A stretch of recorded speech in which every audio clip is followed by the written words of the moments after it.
It's Wednesday, February 12th, 2020. Digital Trends Live is about to start. Here are some of the topics we'll be covering on today's episode.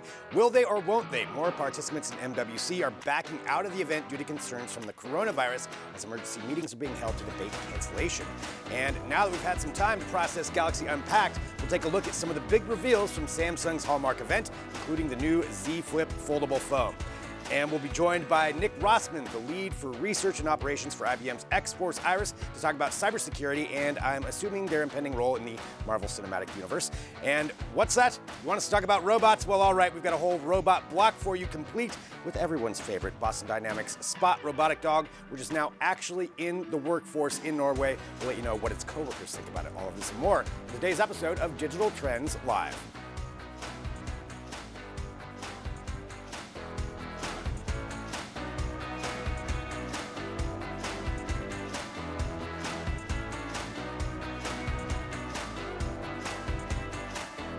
And this is Digital Trends Live. Thank you for joining us wherever you find us. We do appreciate it. Of course, we broadcast live here every weekday, 9 a.m. Pacific, noon Eastern, bringing you trending tech headlines, news, interviews, discussions, and so much more. All while broadcasting live across a number of different platforms. We're on Periscope, Twitter, Twitch, Facebook, YouTube, LinkedIn, Dailymotion, Apple News, 2 different mobile apps, a smart television app, and at digitaltrends.com/live. So wherever you're joining, you can join in the conversations with us. So let's have some fun today. We've got a lot to talk about, a lot to cover in the world of technology, but to do so, I'm Greg Nibbler here with Nick Moke. Hello, Nick. Hey, good morning. Welcome back to the show. It's been a little while. It has been. And you are here on a very busy day.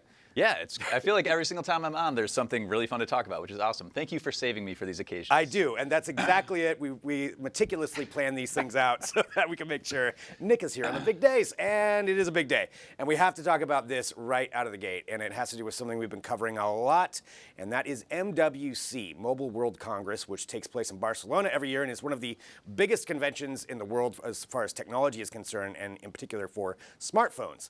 And it is very much in danger of being canceled right now. So in case you haven't followed along, the threats of the coronavirus are really one of the main concerns when it comes to this, because you have about 100,000 people converging all in one place with all of the major technology firms that are really confirmed to be there. There's a lot that have canceled, and so far, just today we had some more.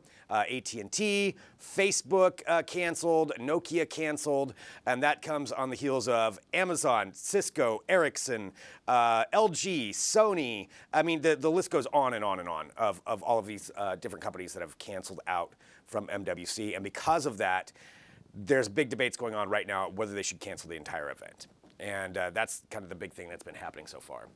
It's a bit of a ghost town now with all those names out. It really is. And with all of these companies that aren't going to be there, it's already going to be extremely diminished. They did have some meetings, apparently today, in Spain, debating whether or not to cancel it. They were already planning to have these meetings on Friday. They bumped it up 2 days. And from what we're hearing, it is still going to be going on as of right now. They haven't officially canceled it yet, that they're saying they're going to go on with extreme security measures and health measures that they're going to put in place, like all kinds of different screenings. They're going to change out microphones. They're encouraging people not to shake hands. Oppo, which is still going to be there at the event, they said that they're going to be taking the temperature of all of their employees and anybody that comes to their booth. So I still don't think that's enough. I believe Huawei is actually quarantining the employees that will be there for 14 days before they were. So their employees are currently quarantined in China for 14 days before they actually fly out to MWC. Wow. Which is a great precaution, but how many other companies are doing that? And you only need one. Yeah, exactly. Yeah, one person. I mean, we all joke when we get back from CES about like the CES plague, right? Every single year at CES gets sick because you have all of these people from all over the world converging in this tiny little place. Yeah. Everybody's shaking hands. People are out late drinking, so their immune systems are compromised. Everybody comes back from CES sick. So I think this is a legitimate concern. Yeah, I think so too. And plus just the concerns when it comes to it of, that possible 14-day contamination period where you could be carrying it and maybe even, spreading it around for 14 days and you don't even know it. And I mean, that's a long incubation period to have that be a possibility. And I don't know. I just don't see how they're going to be able to continue on with it. Yeah, I mean, with this many companies out, it's kind of that thing where it's a slippery slope too, where every single company that adds onto the pile, it's a self-perpetuating cycle. Other companies don't want to be associated. They don't want to have the reputation of going when nobody else is. Yeah. So every single name that gets added to that list makes it harder, I think, for the few remaining companies in there to keep hanging on. Yeah, because their employees are going to start getting concerned too, because that's a spiraling effect. Like you said, just kind of one after another, everybody's going to be concerned about it. And if Amazon's concerned, well, maybe we should be concerned. If Sony's not doing it, maybe we shouldn't do it. Right now, like I said, they're still going on as of right now, and we'll have to see what kind of the results are from this over the next few days. There is, certainly a lot of economic pressure right now from the reports we were reading. The GSMA, who puts on this event, they allegedly are pressuring Barcelona and the government of I think Catalonia, to declare this a health emergency, because then their insurance kicks in to cover this event, which this event also, it's estimated, has about a 492 million euro impact in that area, so about $500 million US plus. So that's a big economic impact on top of that. Yeah, I can't see the government with that much money on the line for all these small businesses, businesses in general, declaring it the emergency that they need to actually cancel it. I can't see them sort of playing ball with that. So it might end up being up to the GSMA to just take the hit and do this without insurance coverage, which I imagine would be pretty financially ruinous. I don't know. I mean, it's either. a multi-million-dollar event, and without insurance helping you to cushion that, I imagine the economics of that don't look very good. No, I couldn't imagine it does. But that's where we're at right now. We'll keep you up to date on everything that's going on with it. And it's, like I said, it's an active situation. I mean, everything's changing minute by minute. It is evening over there right now as of this broadcast. So maybe we won't see anything for another several hours.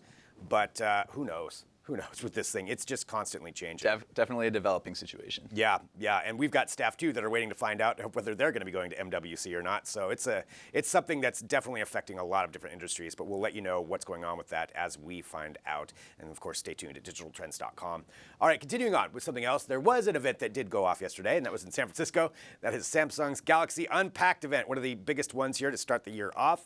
This is Samsung's annual one. Actually, they have another one, I believe, later on in the year. But this is where they reveal their new main phone line, their premier phones, and they did that yesterday. So that is the S20 line that we got to see. So the S20 being one of the big things that came out, but we're going to talk about that. But first, that Galaxy Z Flip that they started off with. This is the next iteration of a foldable device that they have, and it's not in the same line as the Galaxy Fold that came out last year. This is the clamshell style phone. We got some hands-on time with it, or Corey did anyway, and I got to say for this one, I kind of like this design.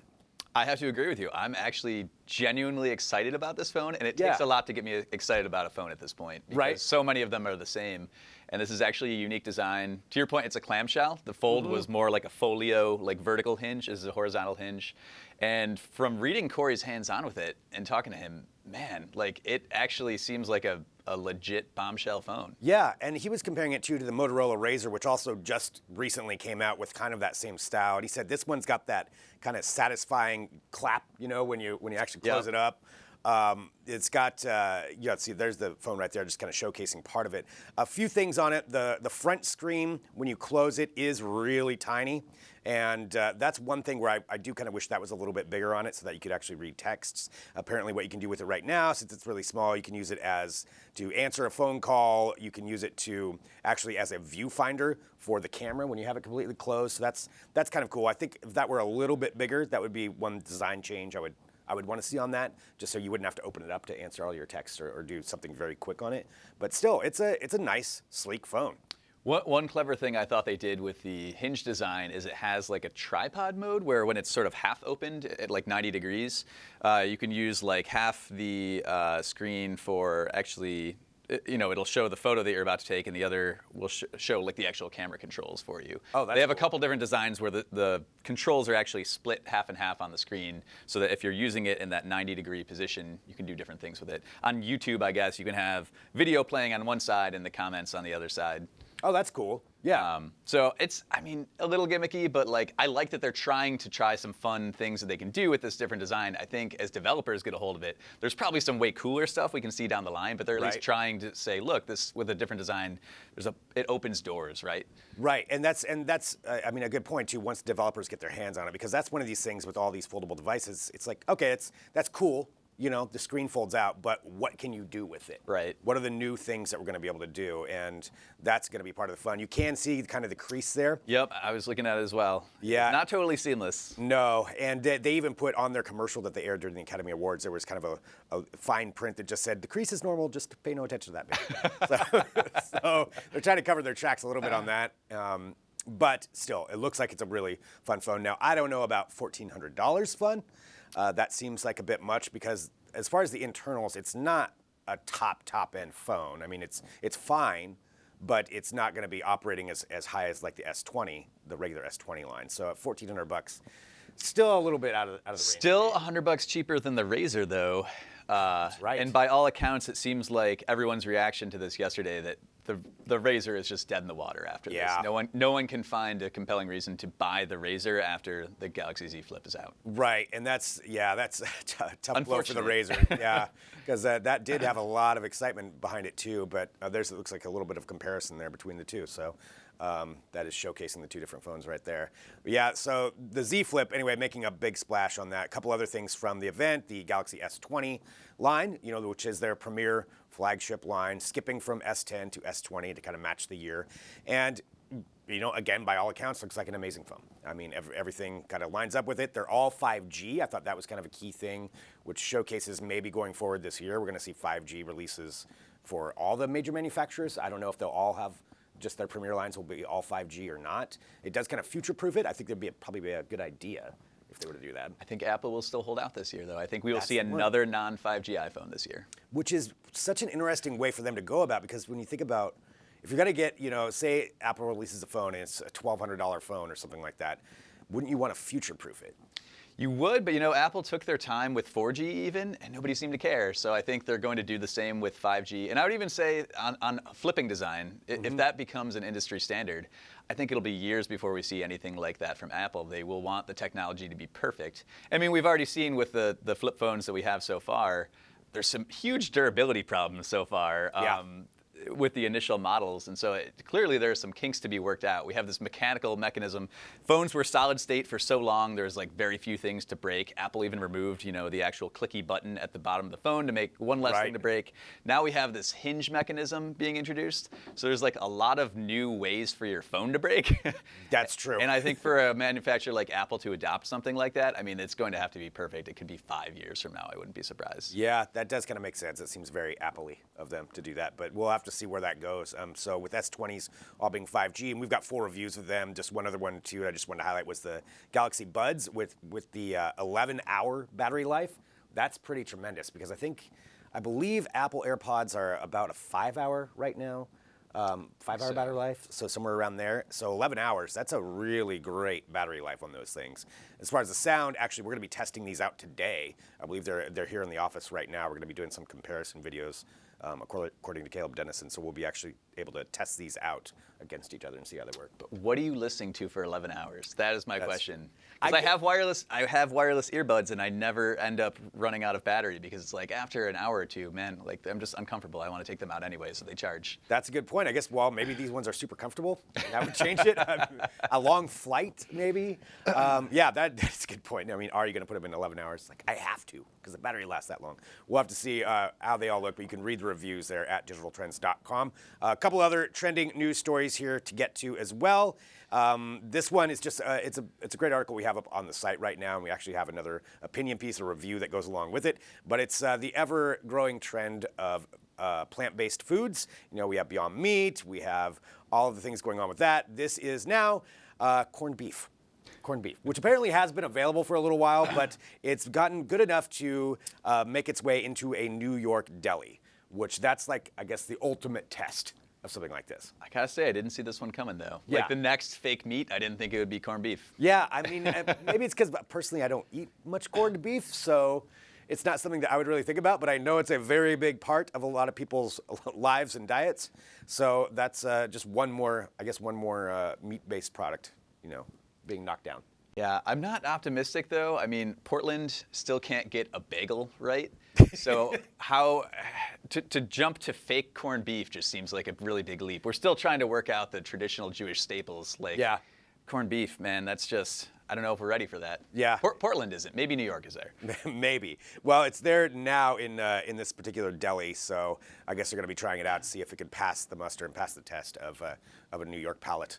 And we'll let you know what comes of it. We do have Lisa Marie Segar, who's got an article up where she tried it out and seemed to enjoy it, seemed to like it. So I guess that's the best you can do. It's okay. All right, so there we go. We've got that. And then one other trending story here to get to you as well has to do with Google. And I know there's a lot of people excited about this. It was trending all morning with a new way to combine emojis together and make unique emojis. So it's the Emoji Kitchen, which is now available for Gboard, which is the keyboard you can use on Android devices anyway for your phone. And you can combine them together and make different unique emojis. It's like breeding emojis. Breeding emojis. It's something you like from this one, and you get a beautiful in-between emoji. Put them together, what do you get? You get a cactus monkey, I think was one of them. And then you can do this. Now, Nick, I could see you using this all the time, sending messages in the office. So for those of you out there that were tired of the standard emojis and wanted to make your own emojis, now you have that power. And apparently they're going to be rolling out more and more of them with this. So I tried it on mine. It hasn't updated on my phone yet. Not that I send a lot of emojis anyway, but nonetheless, if I wanted to make a robot upset. Sad robot is probably my favorite there. That's one that I would probably use a lot too. Yeah, just to teach the robots a lesson there. So, all right. Well, anyway, there it is, the Emoji Kitchen. You can read more about that at digitaltrends.com. And we do need to take a break, but Nick, would you like to stick around for some Read 'em and Weep? Let's do it. All right, let's do some Read 'em and Weep. We're going to take a look at what's trending across the internet and take a look at some of the comments that come through on our platforms. We may weep, we may laugh. We'll have to see what happens next, so stick around. Back here in a minute with more Digital Trends Live.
Welcome back to Digital Trends Live. Thank you for joining us wherever you are. We appreciate it. Of course, you can join in the conversations we get to have, and we're going to take a look at some comments right now from around the internet. I'm Greg Nibbler here with Nick Moke, and it's now time for Read 'em and Weep. This is where we, again, see what's trending online, and then we also see what people are saying on our website. All right, ancient history.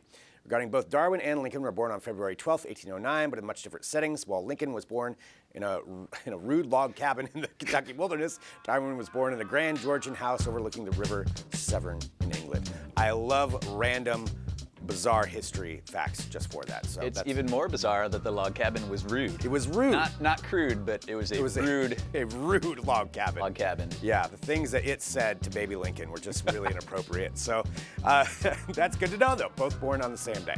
So again, these are things that are trending online. And we thank you, Ancient History, at Vision History. I might have to follow them after this. If they're posting random facts like that all day long, then I'm going to have to take a look. All right, Darwin Award. Happy Darwin Day to everybody. Hashtag Darwin. It is not the strongest of species that survives, nor the most intelligent, but the one most responsive to change. So Darwin Day. That must be the trending day for today. How should we celebrate Darwin Day? I don't know. I mean, what do you actually do? Exert your dominance over something? I survived. Like, I'm not really sure. Yeah. Remove something that's not working from your Oh. life. Ooh. All right. I like Nick's. Marie I like Nick's Kondo idea. meets Darwin. That's okay. That's a much better idea than mine. So there you go. Celebrate Darwin Day, everybody. All right. Regarding plant-based corned beef that's coming to New York Deli, then all the men can start growing breasts. Okay. Wow. All right.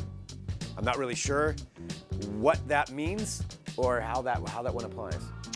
I guess this person thinks that Because it's feminine plant-based? to eat plant-based meat. Wow. Aggie. Oh boy. Aggie 83092741, which I think that says a lot just with your Twitter handle right there too.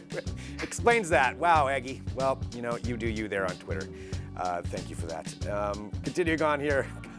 Hokie Angel, a first look at the Samsung Galaxy S20. As long as he's doing the review, I'll watch it. He has a different vibe. Oh, this must be for our own Corey. It's gotta be for Corey. Corey. He does have a different vibe. Corey's got a different vibe, man. He is popular on YouTube. He could, I mean, with these kind of comments, I'm not saying he's there yet, but he could start to rival Caleb as far as the super YouTube fans. I mean, Caleb's got a fan base on YouTube. But Corey's getting there. He's developing a following. I like And this rivalry. Blame him. I don't blame him. Yeah, I like the rivalry He between those two. deserves fandom. Yes, he does. He's got a different vibe. Josh, out of your mind if you think I'll pay that. I'm not sure what it's in reference to, but I agree. I agree.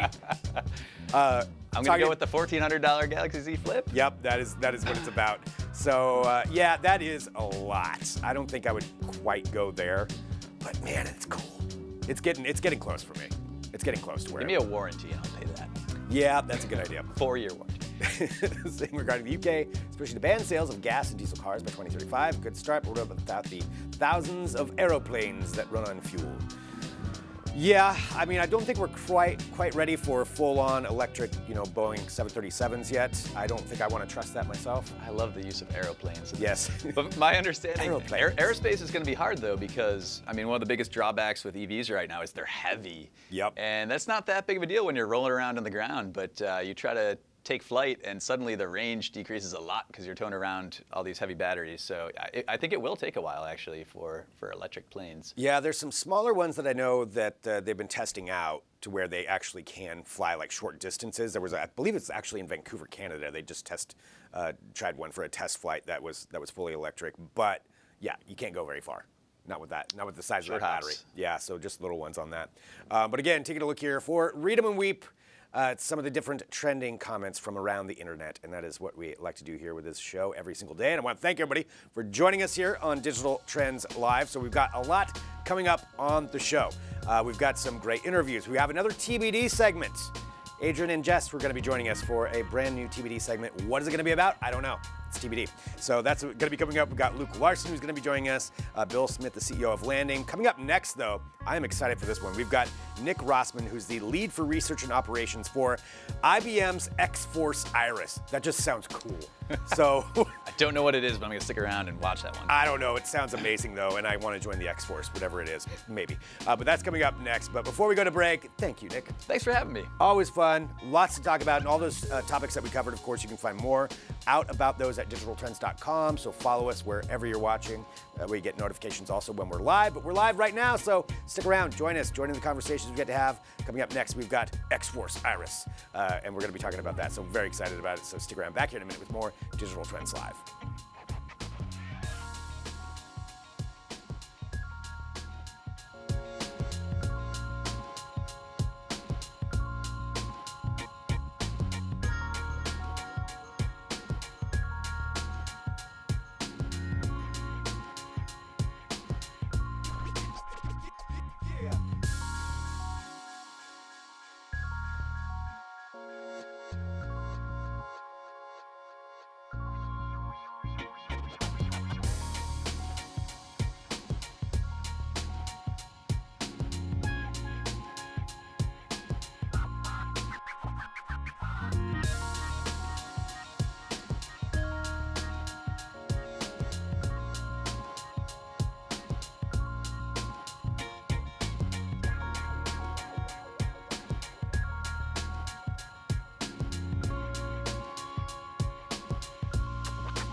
Welcome back to Digital Trends Live. Thanks for joining us wherever you are. Hit the subscribe button on whatever platform you're watching. That way you get the notifications when we go live. And you get to join in the conversations that we get to have. And I am really excited about this next one. So I'm Greg Nibbler. Joining us right now, we have Nick Rossman, who is lead for research and operations for IBM's X-Force Iris. Thank you so much for joining us. Greg, thanks for having me. What a cool name to get to say every time you describe what you do for work. I know, X-Force, it's so ambiguous, but what is it? We've been around for about 20 years providing industry-leading threat research. And the IRIS team in particular, we're incident response and intel services. We're kind of putting together the shape of what the bad guys are doing from all the incidents where companies have called us, hey, we have a breach, we need some help, and figuring out what they're doing to be able to give some insight to our customers. So you're kind of the superheroes when it comes to cybersecurity threats. I like to say that, but it's better coming from you, Greg. Well, let's talk about specifically some of the different things that you do. Talking about security threats, I mean, what a huge issue that is. I mean, it has been for a long time. Like you said, you've been around for 20 years, but it seems like it's always exponentially growing, some of the threats that everybody has to deal with, from individuals to companies to governments even. What are some of the big threats that you're facing right now?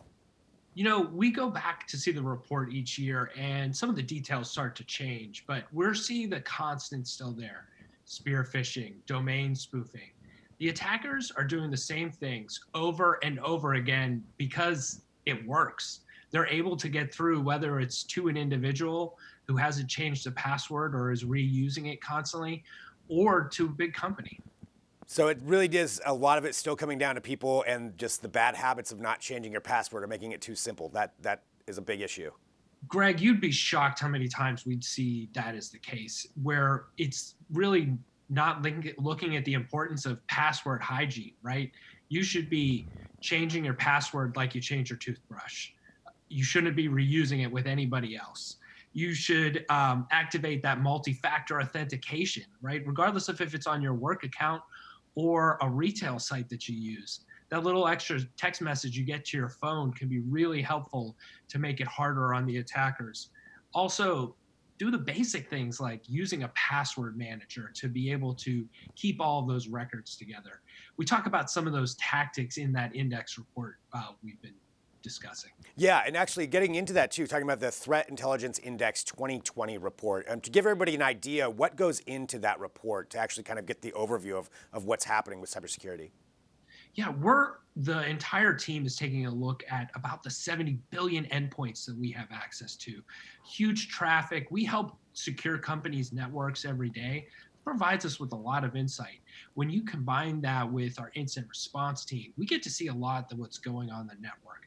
So we take all of that data, all those figures, and try to pull that down to the key things for companies to do every year.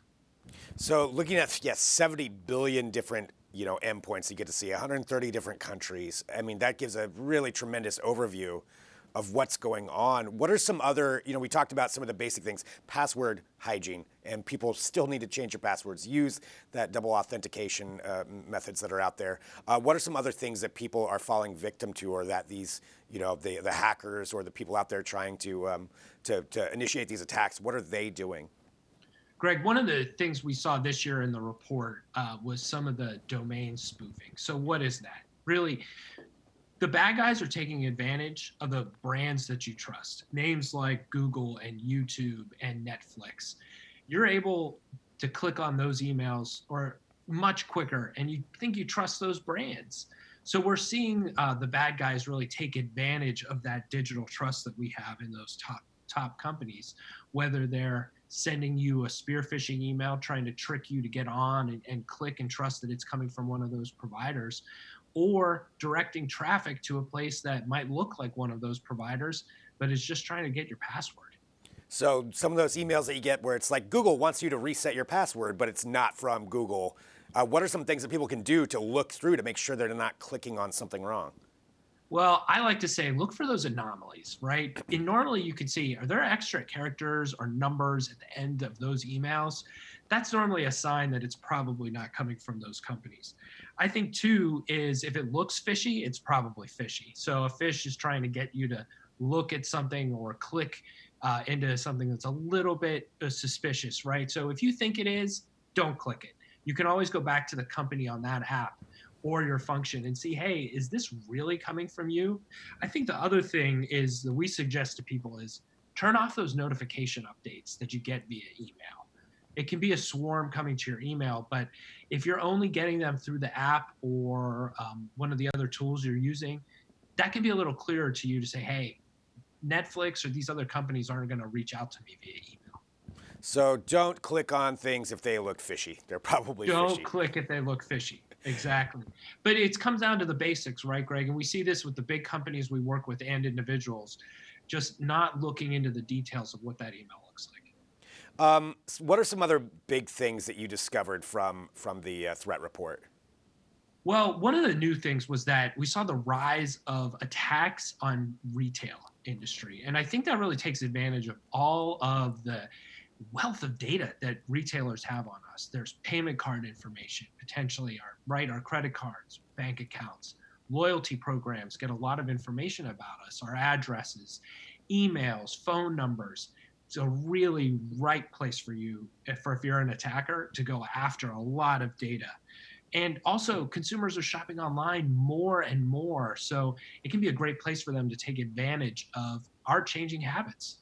And that I feel like is something too, where a lot of people, at least as consumers or somebody who's just going to shop on these sites, you feel vulnerable because there's not a lot. I feel like that as an individual you can do to try to protect that, or unless I'm wrong, maybe there's things that you can do. Greg, I think it's about doing the little things, right? And it's go to the trusted sites that have a brand retail. I talked a little bit about the spoofing, right? But in the same vein, go to the ones that are well known. That can be one advantage. Opt in to use your credit card rather than a debit card. Can often be a little bit easier to get that money back. Also, do the basics with your password. Don't reuse the one you used for your bank account or at another shopping site. Some bad guy might have already have it and posted it on the dark web. That's why it's important of doing that reuse. Add the multi-factor authentication that you can, and also monitor your loyalty rewards program. They can be a great point for attackers to swipe off of you and say, hey, I really love Greg's airline miles that you've been flying on. I'm able to monetize those quickly somewhere else. So whether that's those airline miles or free spending cash that you might get from some of these retailers, a couple other small points to take care of. I just checked my airline miles yesterday. Yeah, I do not want anybody swiping those. I got a couple trips in mind. Going on to something else too, something that we've seen, I feel like a lot more of, and that is still to me it's kind of confusing as far as how this actually happens, and that's the ransomware attacks. I know it like happened in Baltimore. You've seen some major cities and government organizations get taken down by this stuff. What's going on with that, and what are the trends when it comes to ransomware attacks? Greg, that's a great point. And we saw an uptick in 2019 with about attacks in 12 countries in 13 different industries. We've just seen a steady rise. And one thing the bad guys are doing is they're attaching it to malware that the security companies and other firms already know about. So in a way, they're taking advantage of our trust. Hey, this typical malware is normally harmless. It's been around for 10 years. But the bad guys have a follow-on that is ransomware. So they're taking advantage of the things that, like networks that might be more open, that need to be online all the time, like our governments, like you said, with the state and local governments that have been hit recently, or hospitals. If you're hitting one of them, you're likely to get paid because they need to stay online all the time. Yeah, that's kind of I mean, when you think about those kinds of things, it's a really scary thing. When you're talking about a hospital, I mean, then it's not just somebody's money. It's, lives could be, at stake in something like that. Absolutely. And backups can help a company and an individual get hit with ransomware. So it's great to have a physical copy and a backup somewhere else in the cloud. It's one way an individual can help. But if you're a hospital and you get hit with ransomware, can't necessarily rely on the backup to keep all of your operations running. You being involved in this, I just wanted to ask you a question as well, since you're aware of so many different threats and things that are going on. But with this intelligence report that came out that you put out, and I want to make sure I get the name right on it, but the Threat Intelligence Index 2020 report, is there any one thing that you saw in there that made you change one of your online habits that you already had? Well, I wouldn't say one of my habits. And one of the things the index brought to mind is talking to my spouse, actually, is to say, hey, this is the importance of using a password manager and asking you, go change that password really frequently. That one you've been using for a long time, it's probably out there. So it helped me, I think, with one of my talking points with one of my key stakeholders in my life. Well, that is a lot of good advice that you've just provided us here. And I want to let everybody know, too, where they can go and read the report. The report's available. You can go to our website, which is securityintelligence.com. That's the X-Force Threat Intelligence Index report if you Google it. And thanks so much for having me today. Oh, thanks for joining us. Really appreciate it. Really, really fascinating. Thanks for being here on Digital Trends Live. All right, so a lot of things to consider there, right? When it comes to cybersecurity, and again, what a cool name, X-Force Iris. I mean, that's just a cool organization right there. But seriously, a lot to consider and a lot to think about when it comes to your cybersecurity. So, change your password. Number one, change your password. Use the two-factor authentication. A lot of things to consider. So, read more about that at digitaltrends.com and follow up on their report. I know we need to get to a break though because we have more coming up. We've got to get Mr. Luke Larson here in studio to talk about some of that software when it comes to dual screens. How's it going to be utilized? Like, that's what we really want to see, right? We know that we can fold some screens. We've got different dual screens. What can we do with them? Well, we're going to talk about that and more coming up next. So stick around, back here in a minute with more Digital Trends Live.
And welcome back to Digital Trends Live. Thanks for joining us wherever you are. Again, I always say this, but I just want to remind you, hit that subscribe button. Join us on whatever platform you prefer the most because we're probably there, and then you can join in the conversations we get to have.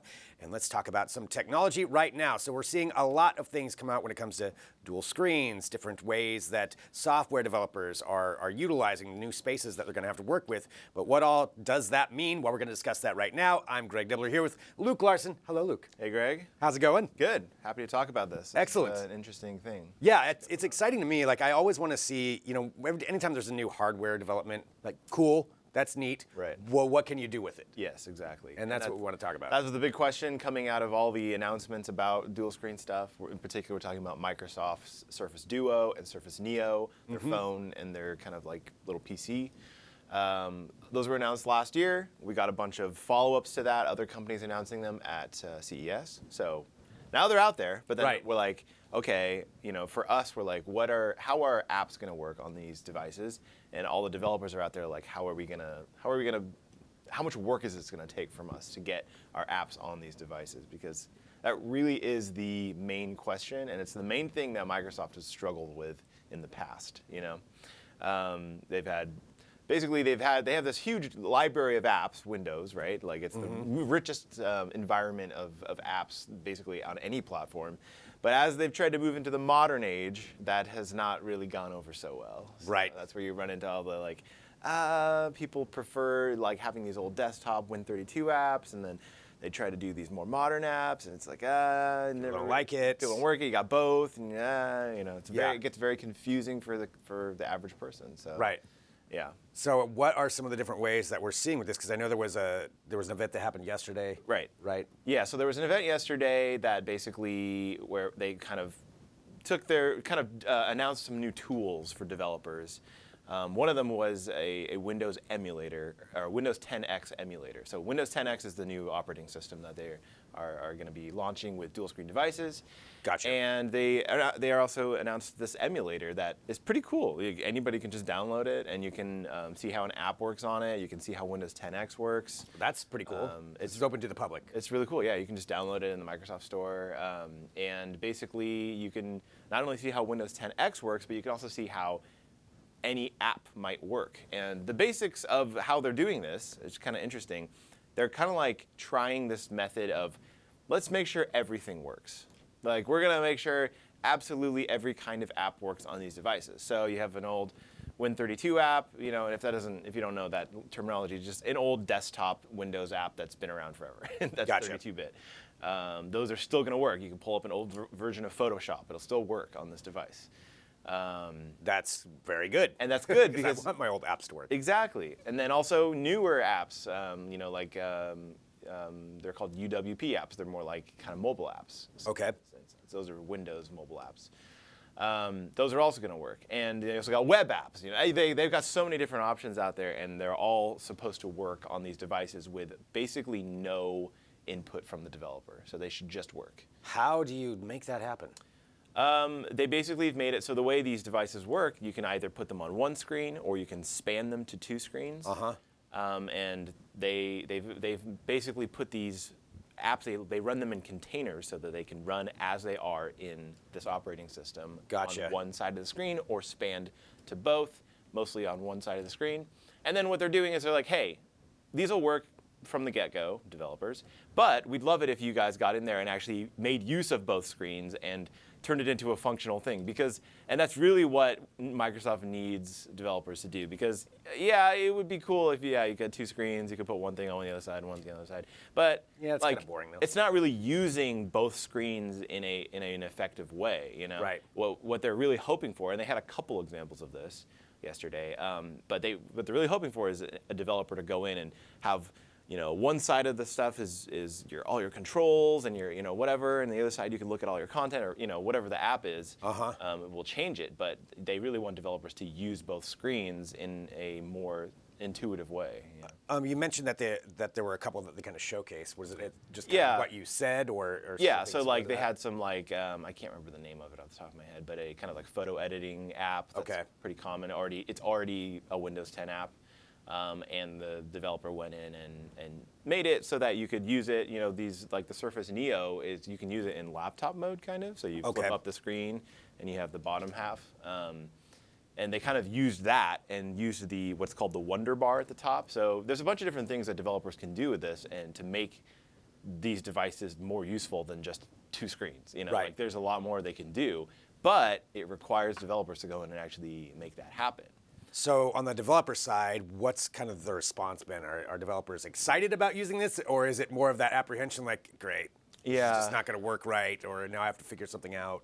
I mean, I haven't spoken to any developers yet, but I think they will be very happy that things work. Yeah. From the get-go. So it's not, a bunch of complaints. Your app doesn't work on this. Yeah, because previous attempts to do this, like even as early as last year, they announced the Surface Pro X, which didn't run Win32 apps. So there's been a lot of attempts to do this, and it usually comes with some backlash from the developer community and people who want to run their old apps. And and when you're trying to sell this thing, you're like selling a product. People think it's just a normal version of Windows, and you can do whatever you want on it, but then it's not. Yeah. So I think developers will be very happy that they don't have to do anything. Things will just work. But what I wrote yesterday was you get into some weird compromises, because I wrote this piece about how there's two file explorers in Windows 10X. That's weird. Because you don't want two file explorers in your operating system that kind of function differently and look pretty different. But they have to do that because to run an old app and you want to save, like the example they used was they have Notepad, the old Notepad app. You save as, you want to save your file, but it has to use that old file Explorer app to save it, and even though you're saving it to this new version. So you just run into weird situations like that where you're like, it doesn't feel like a unified experience, like using an iPad or something like that.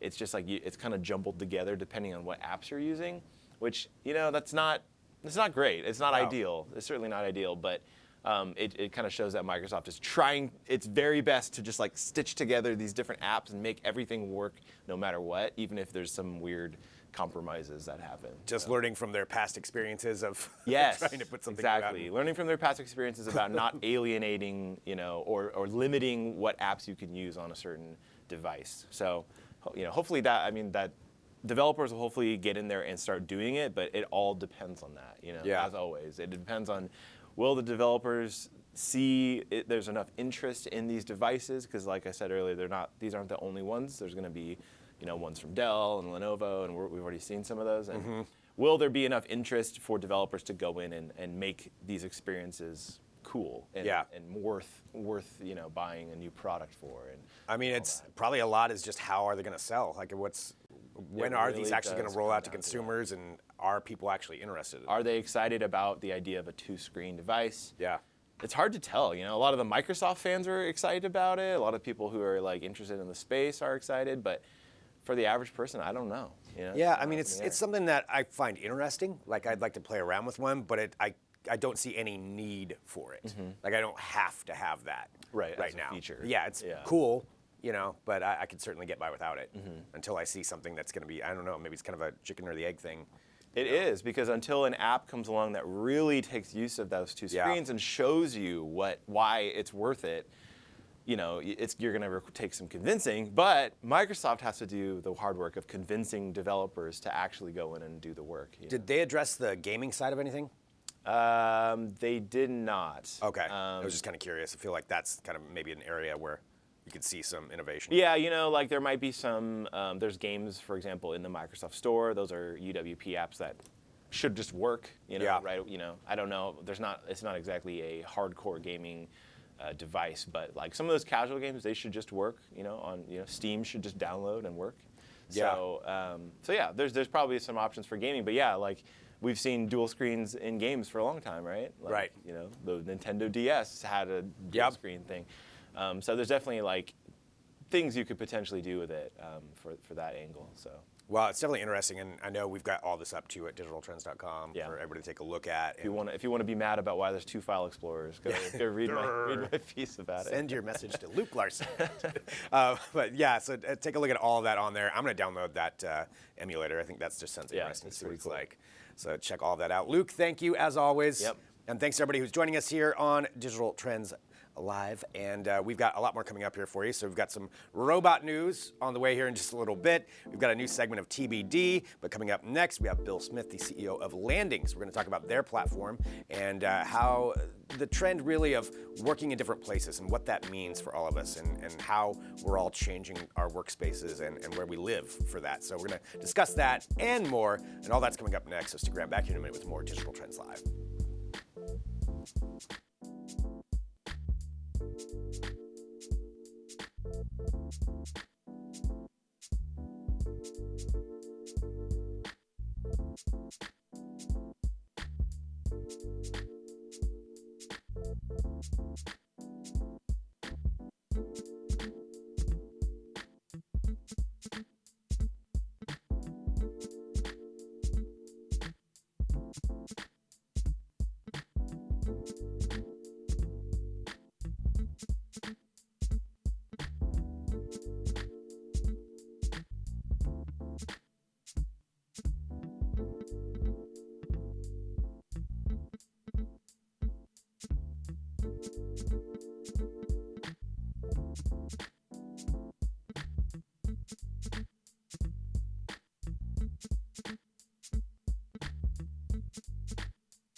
Hello, this is Digital Trends Live. Thanks for joining us. Again, hit that subscribe button on whatever platform you're on, and don't forget you can always go to digitaltrends.com to stay up to date with all the latest news in technology. We're going to talk about how technology is changing the way that we live. The way that we live and work has definitely been changing over the last several years, maybe even longer than that.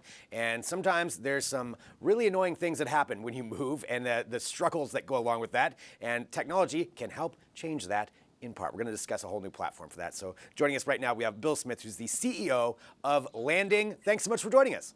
Hey, Greg, great to be with you. I want to talk about all that stuff that we were just bringing up there, but I want to give everybody an idea of what Landing is and what it was that was in the marketplace that you saw that you wanted to change. Yeah, so Landing is living as a service. So I moved my family to San Francisco back in 2016 when I was scaling. My last company shipped. And really, it was able to experience firsthand all the pain points of moving. And so I picked that up and really wanted to solve that when I launched Landing. Yeah, and it can be, I mean, I think we've all experienced just what a pain it is to move, just from every step of the process. And so looking at it from that standpoint, what are some of these different steps and what are some of these problems and issues with moving that you've eliminated or changed? Yeah, so there's so many pain points with finding a place to live, particularly renting.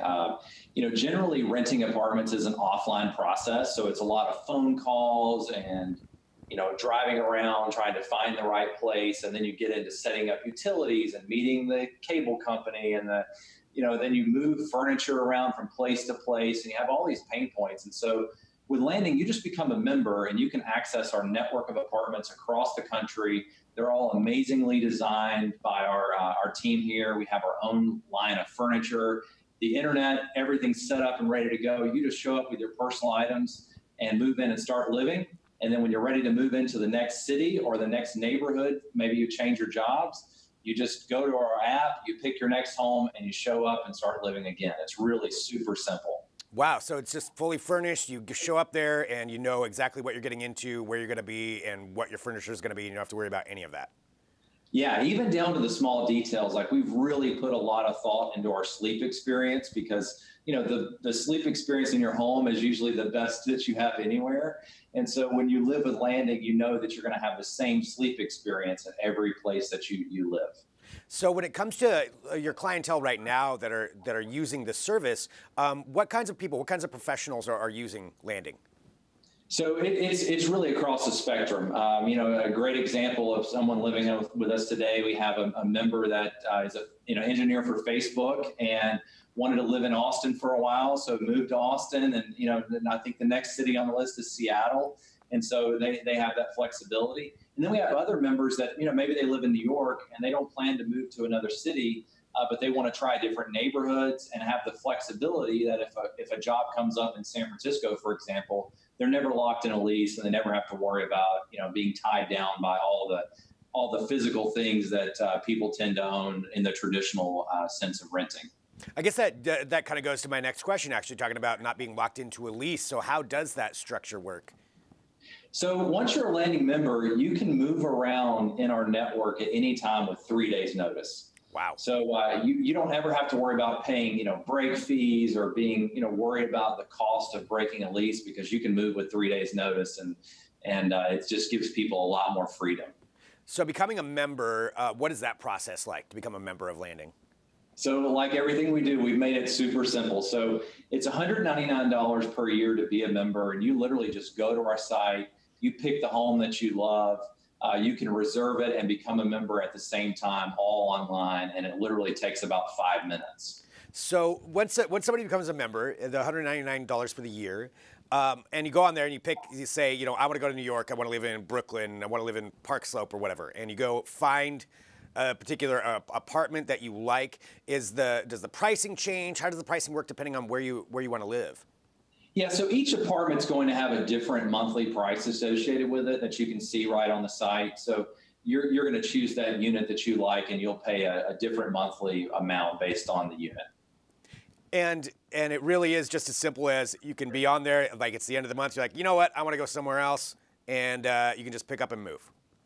You literally can, and that's the beauty of this is when you think about traditional renting and you own all this furniture and moving becomes such a pain point.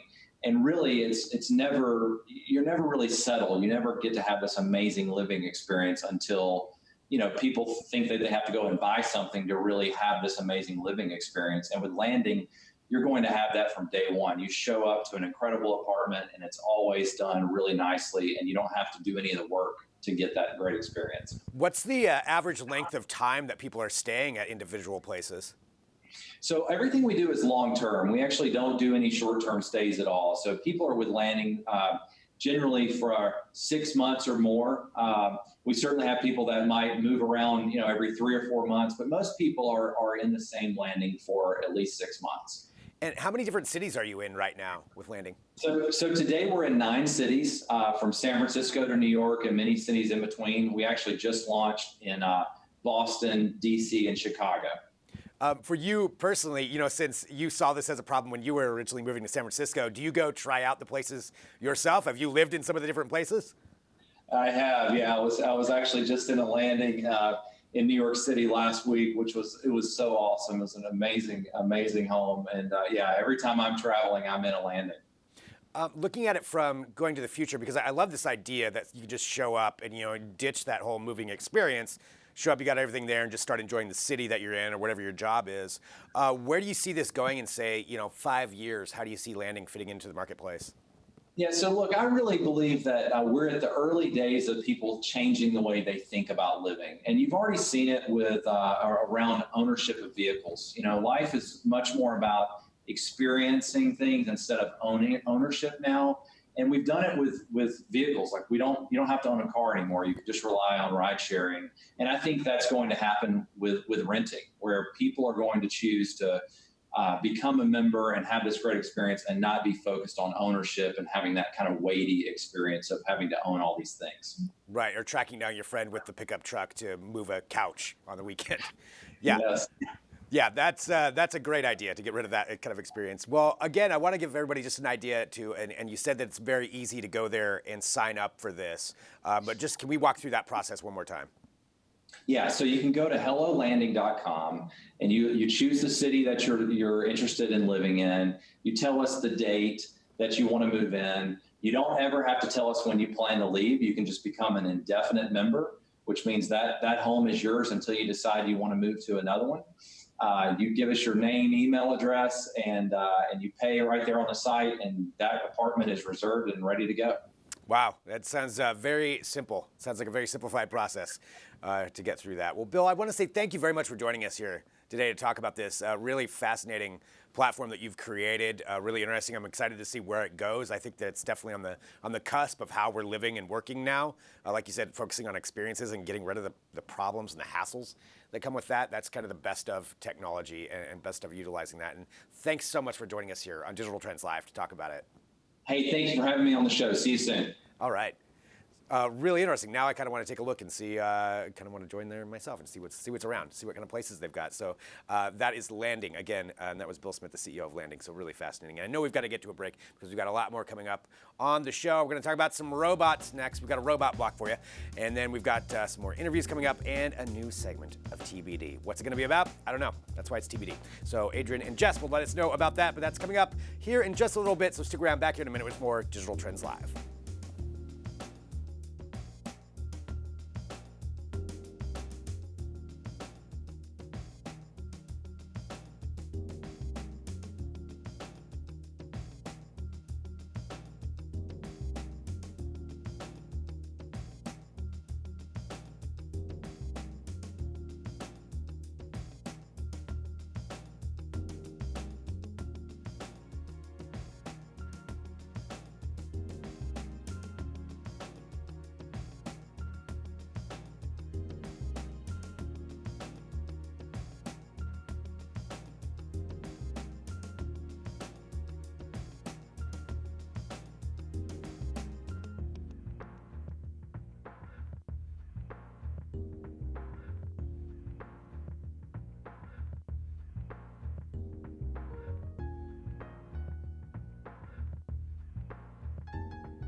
Well, hello there. This is Digital Trends Live. Thanks for joining us. Thanks for stopping by today. We've got to talk about some news right now, and in particular, we're going to discuss robots. It's a robot block. I'm Greg Nibbler. Let's get it started right now. So certainly one of the most famous and terrifying robots that is out there right now is the Boston Dynamics Spot. They have the Spot. They've got the Spot Mini. It's a robot dog. Now, I'm saying terrifying. It's not supposed to be terrifying, but I've watched a lot of Black Mirrors. So that's really where I'm coming from when it comes down to this. But here's the thing. This is a robot that is designed to help people.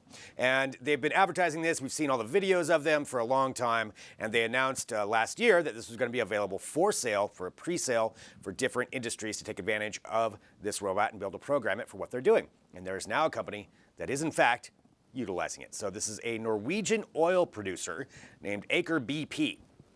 And they are utilizing this particular Spot in the workplace. So as we can see right here, there's a little bit of a video here as it's walking around, showcasing some of the things it can do. It's got a lot of cameras, it's got lights, it's got, I think there's actually an arm you can get put on it as well. But it's very, accustomed, excuse me, I can't even speak anymore, very accustomed to actually being able to handle all kinds of different environments. And the thing is, it can sniff out gas leaks, it can gather data, it can generate reports, it can run inspections, and it's one of those things where it can really actually be utilized in a lot of different ways. So as we see right here, as it's going through the workplace with this oil testing place where they're actually at right now, it's a semi-autonomous robot, so they can actually control it as well or let it run on its own. And it's being utilized right now. So that is the Spot robot. Now, will we see this being utilized in more places? Hard to say. What they're saying is that it can make operations safer, more efficient, and more sustainable because it can do the jobs that humans can't or maybe are unsafe for humans to do. So in reality, it's probably a benefit to society in this way, and it's actually going to be helping some people out. So as far as the reports from this company in particular, they say that it's actually been a really big benefit because it goes into places where they don't want to go in to test different chemicals to actually get these readouts. It could be very cold, it could be a harsh environment, so it's very useful for them. We'll see what else they're using it for going forward, and we'll have to see how the Spot is incorporated into other workforces, but you can read more about that at digitaltrends.com. And I'm assuming it's going to be replacing me here at some point anyway. So let's continue on, shall we? Let's talk about some robots. Let's get ourselves together here. So here's what's going on. Let's talk about some other boat robots. How about boat robots? Let's get to that right now. So here's what we've got. This is actually from a company called Ocean Infinity, and they've created what's called their armada of boats. And these are completely autonomous boats. And there's a lot of different things you could do with that. So you think, well, what do I need an autonomous boat for? Well, let me tell you. Here's what they're saying. They can be used for a number of different things, including searching for missing objects. So this company actually used some of their technology when they were searching for the downed plane, the Malaysian Airlines Flight 370. So they utilized some of this. Now, of course, they were not successful in finding the plane, but still, they were able to go out and take a look for that. And they've been hiring these services out for that for other companies who are looking for lost cargo or shipwrecks. And there's certainly a lot of places you could do that for these kinds of things. Now, with this armada in particular, this is going to be 11 different boats. They can travel 12 knots, and they have a range of about 3,700 nautical miles and 5,000 to 5,000 nautical miles. And they run on diesel electric, so they reduce CO2 emissions compared with large ships. They're about 120 tons, so they can actually carry cargo, they can do searches, they can look for all kinds of different things. And one of the ways that we're talking about these right now is to actually map. And that's part of what these could be incorporated to do. So there's a whole thing that's going on right now where there's an initiative called GEBCO 2030, which is a project. It's called the General Bathymetric Chart of the Oceans. And that is the goal to map the entire ocean floor by 2030.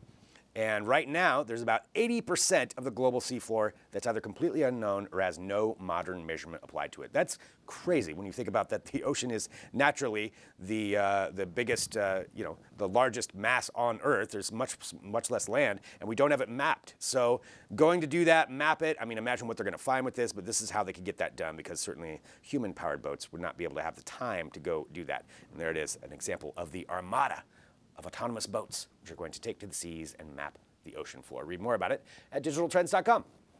All right, one final thing here, and this is going to be a little bit maybe queasy for some people out there. It may make you a little bit queasy when I'm talking about robots checking your blood. Yes, that's what we're talking about. So this is actually a demonstration that came from Rutgers University, and it is an autonomous blood sampling robot.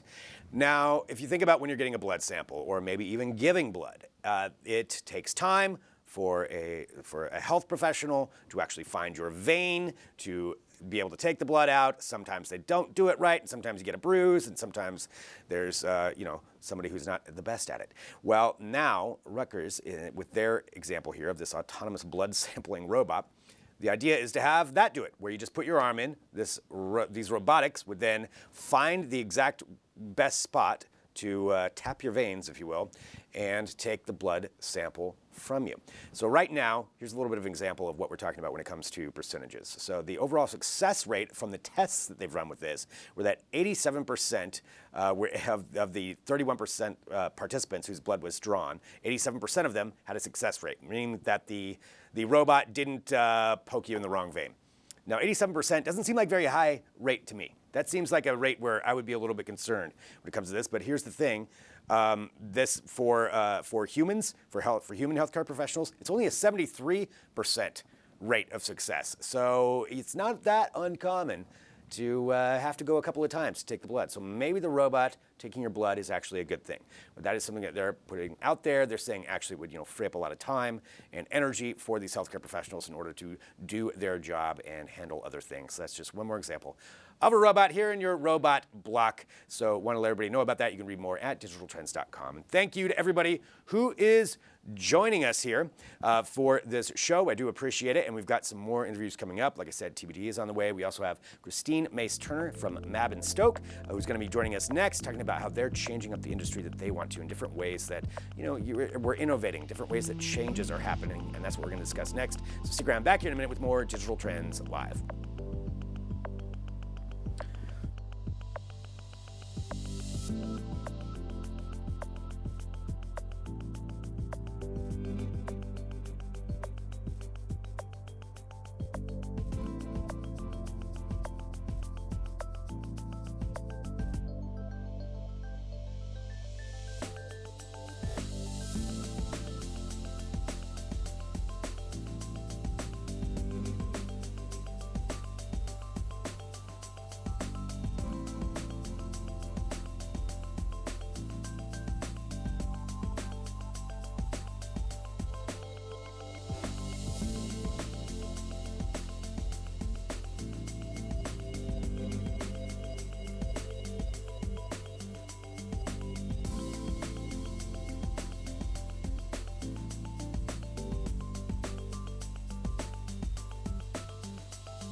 This is Digital Trends Live. I'm Greg Nibbler, and I appreciate everybody joining us wherever you are for the conversations we get to have about technology and beyond. It's part of the fun of this show. We get to interview really amazing people, and that's what we're going to do right now. We have Christina Mace-Turner joining us, who's the founder and CEO of Mab Stoke. Thank you so much for joining us. Hi, thank you for having me. I'm excited to talk about what you're doing, and really, I like to get back to the origin story for a lot of things. You founded this company. What was it out there in the marketplace that you saw that you didn't like, that you wanted to change? Well, I think a lot of it comes from my own personal experience of having worked in technology and startups for a long time, getting very tired, and then using supplements to really help myself feel better. I've always been into plant medicine since I was a kid. And so, I was through one of those phases where I was just looking for extra energy and feel better. And I had so much success doing that I really tried to enlist my family, my friends, and to get them to do the same thing, which is either the options really were like take tinctures, capsules, or drink a lot of tea. And I just couldn't get anyone to comply. And people were seemed very confused by all the choices out in the marketplace. And so I was really thinking about that problem set. Like, how do I make this something that people want to do instead of something they have to do? Right, because I mean, if you spent the time to figure out all of these different things that work for you, but it can be intimidating when you walk Oh, into a supplement section. It's like, I don't know what all of these do, what I need. So I totally understand trying to simplify that process. So yeah. you started off with that, and then what was your process to make that simpler? Well, part of what I did was I studied and I looked to the experts to help me figure out what was really possible. And I think, you know, things have been done in this category the same way for hundreds, if not thousands of years. And so when you're looking at something like that, of course, people are very entrenched in how it should be done. But I tried to take that out of my mind and think about what was really possible. And so I had the very good fortune of being able to work with one of the world's leading phytochemists. His name is Kevin Spellman, and he's just amazing. And also an incredible sourcing person who helped me find the right plants. And what I realized in talking to them was that, yes, there is this traditional path of taking an herbal supplement 3 times a day at a certain dose, but you could actually take a super dose if you use technology to think about plants in a different way.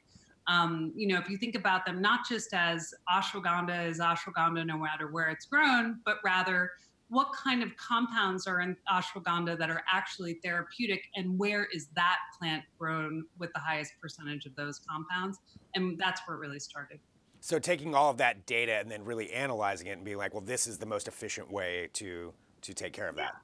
Yes, and then on top of that, like really layering design, right? Because design is so important. And I don't know why people haven't really thought about the design of tablets or capsules, and they're just kind of awful. But I wanted to make it something beautiful, something like an object, something that appealed to all your senses and smelled good and looked good and was a pleasure to drink. And so that was part of it also. So looking at this process, now that you've created it, and seeing different ways you can make this more efficient and analyzing the data and finding out, where this plant is most efficiently grown, what are some different ways that technology can kind of fit into this and help people to be able to utilize these natural supplements? Yeah, I think the biggest thing that it does, and fortunately you see this in a lot of different sectors happening, is it enables us to provide access to anybody who wants access, at least in this country, because that's where we're selling now. But it allows us to personalize the experience for people. So you and I probably don't need the same herbs in our lives. We don't need the same supplements. We might need different dosages of supplements or just different plants altogether, depending on what our goals are or how we're feeling. And so technology enables us to, take in a certain amount of information and assess it, and then match people with the things that are right for them and their goals. That's a huge benefit. So talking about, and we're showcasing here now how it works, actually I kind of want to walk through that, what that user experience is like. So somebody who's maybe interested, I mean, I'll take myself for example, I'm certainly would be interested, but I have no idea where to begin. I don't know what I need, I don't know what anything is. What would that process be like for me? Yeah, so for you, you would come in, you would take our quiz, which is a fun, quick quiz. It takes about 2 minutes. And you would really assess yourself and your own goals. We're not curing illness. We are really amplifying and unlocking, your super self, right? We're saying everything isn't wrong with you, everything is right with you. And just like incredible nutrition, when you ingest the right herbal supplements or the right plants, your body systems are supported in a different way and you just feel better. So let's say you were tired and you needed more energy, or you felt brain fog and so you wanted more mental clarity, or you weren't sleeping well. Those are all things that you can, with a daily dosage of Mab tabs, really start to improve over a period of like 2 to 3 weeks. You just made a checklist of everything that I would have said. So, yeah, you nailed it. Well, going from this, and seeing how this is working right now, I just want to ask, just as a whole, how is the supplement market? Is this something that people are becoming more interested in? Is it still in the education phase? What does the actual marketplace look like? Yeah, it's so funny because it's not even someplace I really think of us as being. I think of it as a very antiquated, segmented, and confusing place where I don't know what it is. And so I actually don't take a lot of supplements from the supplements section of the store because I have no idea what they are. But I mean, I can guess, but I'm not certain. And I don't feel like there's anything wrong with me. I'm much more interested in building a conversation around unlocking people's potential. Like, how do we help them feel amazing so they can do the things that they dream about, that they can go out there and feel the energy to, create, to dance, whatever it is. It doesn't really matter. I just think that the supplement industry has been built on this idea that we're all broken and need to be fixed. And that's not really something that I believe or really want to engage with. I like that, changing that attitude about what it means, to take supplements. Yeah. Well, Christina, I want to say thank you so much for joining us here to talk about this too. It's really fascinating, and congratulations on building this. And again, I want to let people know where to go to take advantage of this. Oh, right. So come to mabandstoke.com and we'll set you up with your own Mab tab. So the world's first custom herbal super tab. Nice. Well, Christina, thank you very much for joining us here on Digital Trends Live. Yeah, thank you. Take care.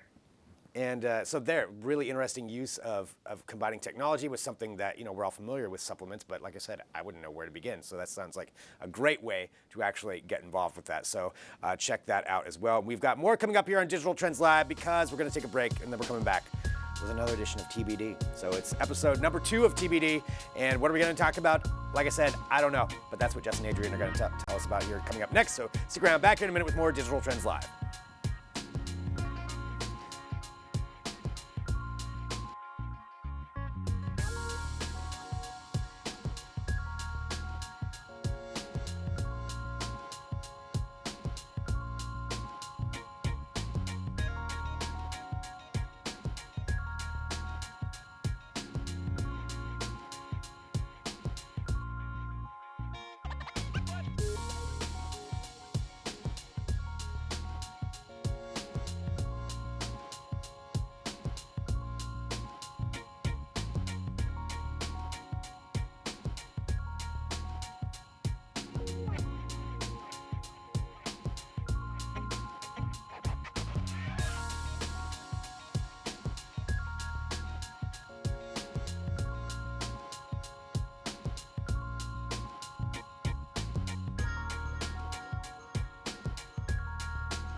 And welcome back to Digital Trends Live. Thank you for joining us. It is Wednesday, and we have a new segment here at Digital Trends that debuted last week, and it's called TBD. What is it about? I don't know. That's what we're going to find out right now.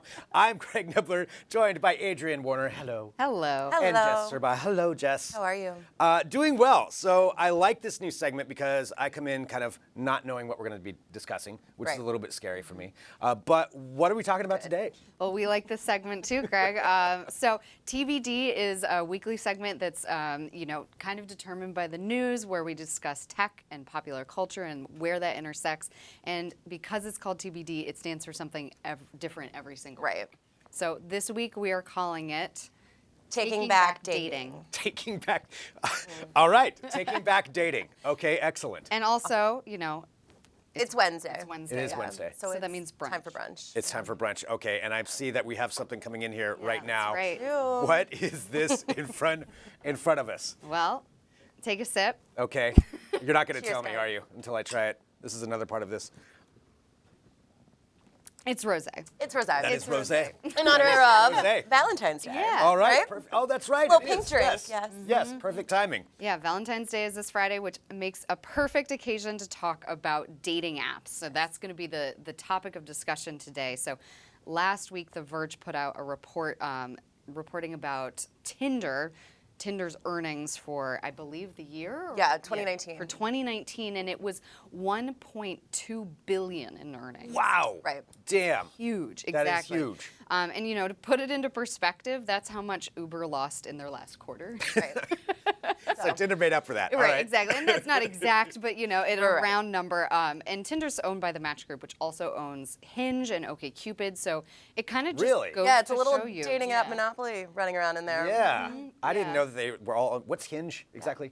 Hinge is just another dating app. Yeah, it is. Another It's dating like app? you. Okay. Yeah, I'm pretty sure it's like you have to know someone. Oh, It, like, gotcha, okay. hinges On. Okay. So, Greg, I have to ask you, have you ever used a dating app? I have used a dating app. I will say I didn't necessarily enjoy using a dating app. Interesting. Yeah. I It get wasn't that. my favorite experience. Okay. How long did you have it for? Oh, a couple months. Nice. Yeah. Yeah. And then I was kind of done with it. Well, yeah. So we were going over a report, a recent study by a company called The Manifest, who studied a huge group of people in the U.S. and their habits when using dating apps and dating profiles.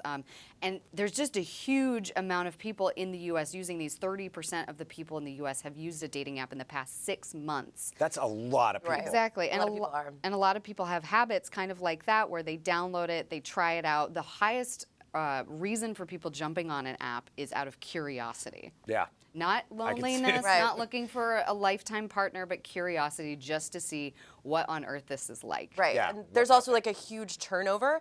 The data points, like 93% of users say they've deleted a dating app in the past 6 months. But most of them reinstall it. Everybody goes back. So it's like you try and get away, but you're like kind of pulled in. Right. Yeah. That's so, how they get their $1.2 billion. yeah. One of my best friends does exactly this. So it's working. Yeah, people just jump right back on it. It's interesting to see that it's a platform that doesn't really solve that. It doesn't have that end goal. Yeah. But yet it is so popular and so many people are using it, Right. even without, having it solve something for them, that it is that profitable for the company. Wow. So Really you've interesting got, to think about, yeah. so Tinder, OkCupid, Hinge, all under one company. Yeah. Under this group. So we thought, in honor of love, In honor of love. wouldn't it be fun to take a look at some of the other dating apps out there that aren't part of the Match Group? Maybe Yes. some more specialty ones that. Okay. What do we got? So, there's What's your been. favorite? there's- What's your favorite my of the group? Favorite of the group, I would have to say I have two. Yep. One is a farmers only dating app. I have seen the commercials for farmers only. That does look amazing. That's an actual dating service? It's It it's really an app. is. It's Yeah, real. It's real. It exists. And I guess Download it right now. kind of makes If you're a sense farmer. Yeah. because if you're a farmer, would you be able to have the time to To date? meet Right. other farmers. You got on the farmers? combine. You don't have time to go No. mess around. You got to have somebody meet you out there in the Do field. you own your own combine? That's a That's big a big plus. question Big right there. plus on farmers only. Do you plow yourself or mechanically? So many questions. My other favorite one is just a terrible name, in my opinion. It's called Gaper. or Gapper. I think Gaper. I think it's Gaper, Yeah. but it's for people who All are right. looking for relationships with a huge age gap in them. Okay. Yeah. All right. Wasn't sure where that was going to go, but that's Exactly. a big age gap. So it's somebody who wants like Yeah. the May-December thing. Yeah, Right, exactly. exactly. Okay. We have to talk quickly about like non-app specific ones as Okay. well, because there are some beautiful ones that live out there, such as clown dating. So find yourself a clown. Do you think they have to be in makeup Clown at all around. times? Or are these people who are It's just hard to like say, clown really. enthusiasts? I would or assume are you they get actual kicked clowns? off the platform. Clown I would think so. Yeah. You have to be. Yeah. Have to be in Exactly. makeup at all times. And the other one, really, really good one, is gluten-free singles. Hey, this day and age, You gotta find what you're Gotta looking find for, out you know? I mean, I know there are people out there who have to eat gluten-free, but God, that sounds like some whole bunch of annoying people.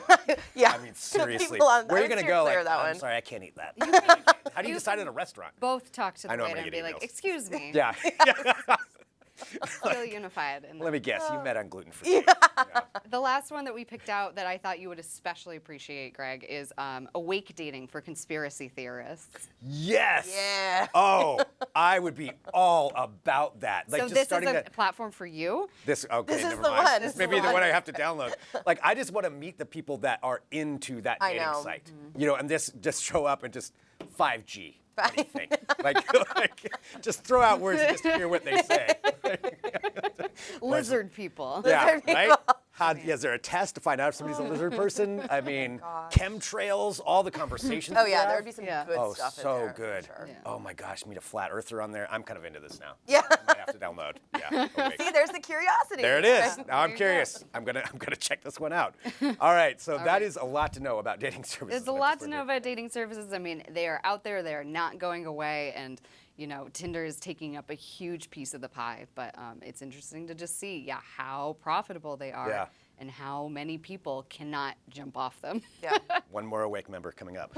All right. I know there is another part 2 Yes. to TBD, where every week you give us something to decide on, I guess. Yes, exactly. So we have a segment in TBD that we call Kick Stop It, where we take a look at the wild world of crowdfunding and we figure out, we find something that maybe has been funded and is a weird idea, or something that hasn't been funded. It seems like a great idea. We make the claim to kickstart it or kick stop it. Yeah. So this week we're looking at a product called Happy. Happy. Happy. It's a wearable headset that lets you choose how you feel. Right. Oh. Okay.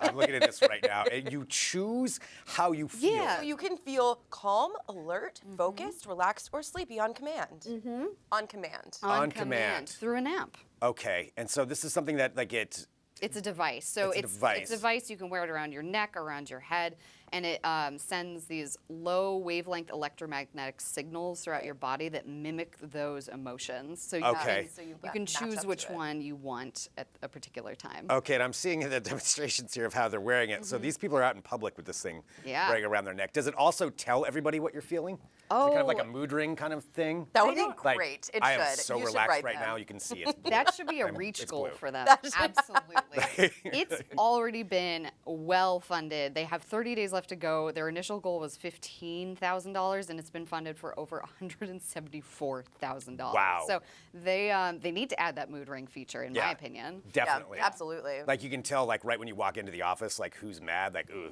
stay away from that dude. It is bright red on his great. moon headband. So, all right, so yeah, way overfunded on Gosh, this goal. wow. Okay, so that's jumped up at, I'm sorry, I'm going to correct myself. So that number has jumped up, the one I quoted, the 174,000. It is now at 225. Yeah. Wow. Yeah. Yeah. There Okay. it is. There it is. Yeah, That's so good. there Yeah. it is. All right. Happy. Well, I got to ask. You know, you've studied this. Is this a Kickstarter or a Kickstop It? Jess, what's your opinion? I'm gonna kickstart this, honestly. I am into it. Yeah. I think it's interesting. I love this sort of like technology too. So I think that I want it. I do want the mood ring feature though. So Yeah. So Yeah. I had that on. I like the cute little logo because it's a bee. But I would also kickstart it because All right. I have to say that sounds really relaxing. Just have does. some like nice like pulsing waves. Right. Even if it's a placebo, I'm like, Even if Right. it's a placebo. I just don't want the VR thing that's like guiding me through a snowy field. I want Yeah. something a little more passive. So I would say Kickstart it. I don't know if there's anything passive about that when you're walking around with it, but I do understand. All right, well, Fair thank enough. you once again for another segment of TBD. Thank you. Yes, And thanks for having cheers. us. Cheers. Cheers for some rosé on a Brunch. Wednesday. And Valentine's Day. And brunch and Valentine's Day and awake dating. And we couldn't leave you without some Charlie Cam, so enjoy. There he is. So regal. I love how he even says Charlie It's Cam like on he's there in the, now. like Rolling Hills of Ireland here. It does. It looks like the Moors. Charlie in the wild. All right. Thank you, everybody, for tuning in to Digital Trends Live, of course. And I want to let you know what's coming up tomorrow. We have David Zing, the CEO of Plot, who will be on. So Plot makes an augmented reality app that lets users create DIY projects in AR before they build them in real life. So really interested to see this. We'll have to see how this all works out and what you can actually build with it. We'll get the production staff here to DIY some different things. All right, we've got Caleb Dennison also who's going to be on to compare the new Samsung Galaxy Buds Plus against the previous standard buds and against the latest Apple AirPod Plus true wireless earbuds. So we'll kind of have a whole test there. We'll see what one's going to work. It's a bud off and only one bud will walk out a winner. So tune in at 9 a.m. Pacific, noon Eastern, wherever you consume content. Please make sure to follow or subscribe on whatever platform your favorite is so we get the notifications when we go live. And for Digital Trends, I'm Greg Nibbler. See you right back here tomorrow.